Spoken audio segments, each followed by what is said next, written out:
Welcome back, welcome back. We finally got our oil filter housing.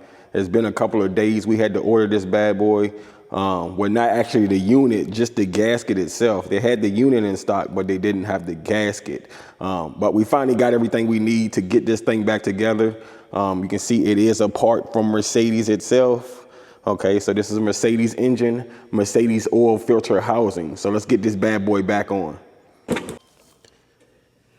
All right, so I already got my mating surface cleaned up down below. I just took a paper towel with some brake cleaner, wiped it down real good, cleaned the surface up nice and clean. So we should be good to mate our new unit and our new gasket onto it, torque down the bolts to spec, and we should have a good seal, okay? So make sure you clean your mating surfaces up. All right, so let's try to go ahead and get our new unit installed. I'm gonna take it down. I might have to move my light out of the way.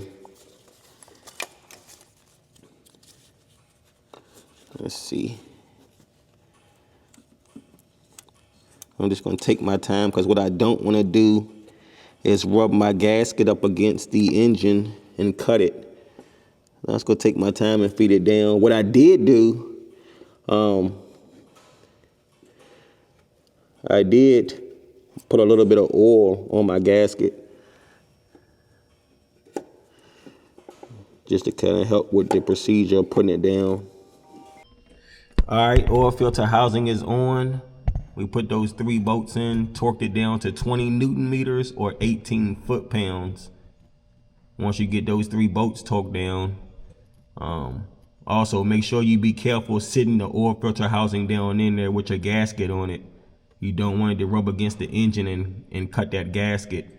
You'll have the same leak as you had before.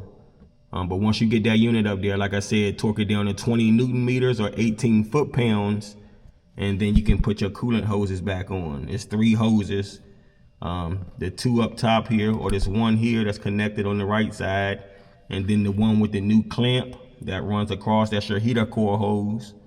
And then it's one down below that connected to a bracket that wraps around or wraps across the oil filter housing. All right, so before we put our intake manifold back on, just make a note of when you're taking the intake manifold off, this connector here, it clips underneath of the intake manifold, so you won't actually be able to see it. You'll just be able to feel it. And I was able to disconnect this connector here, but when I went to pull my intake manifold, this side of the loom was still connected to it, still hooked up underneath of the bracket. Okay, so once you dismount your intake manifold, you can kind of roll it over and push this tab in. Not sure if you're able to see it, but just slide this tab over and you'll be able to slide it right off of the intake manifold. Okay, kind of if I show you on the intake manifold here, it slides in right here. Okay, so it'll be underneath of the intake manifold, and once you push that tab in, you'll be able to slide it right off. Okay. But that's really the only main connection underneath the intake manifold you have to worry about taking off to get it out. Also, it is one more connector here. They just slide on the rubber boot. I'll show you that as well. That's this unit here. Okay, so that tab just slides in this rubber boot. You just slide it right over it. Okay, and then your hose are lined up.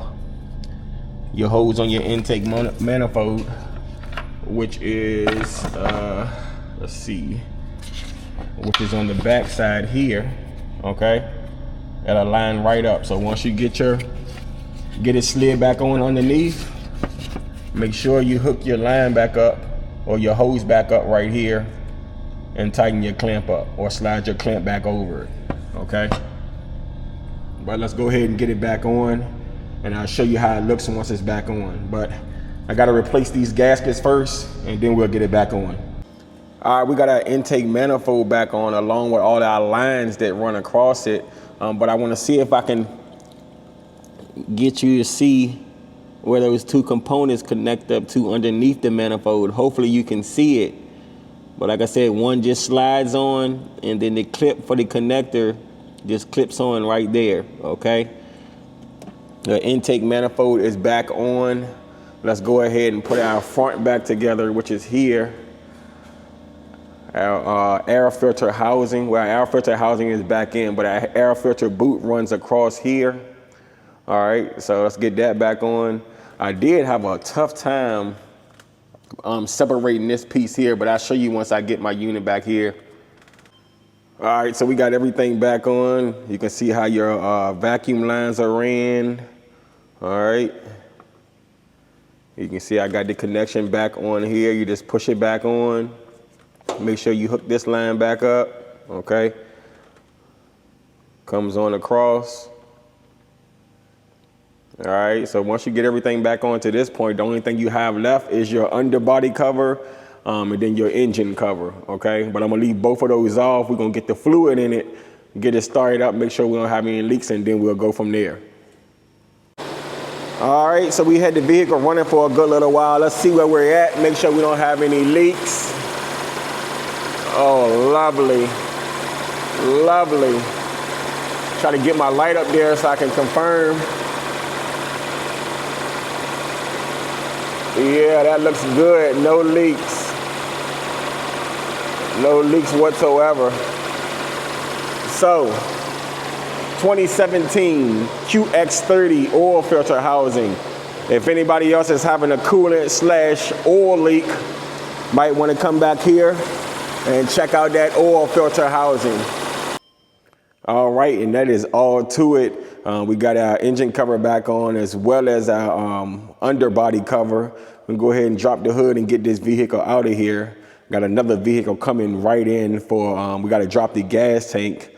I believe the fuel pump seal is leaking. Customer is smelling gas. So let's get this one on out of here and move on to the next one. Thank you for watching. Like, comment, subscribe, share. Really appreciate it. Thank you for watching.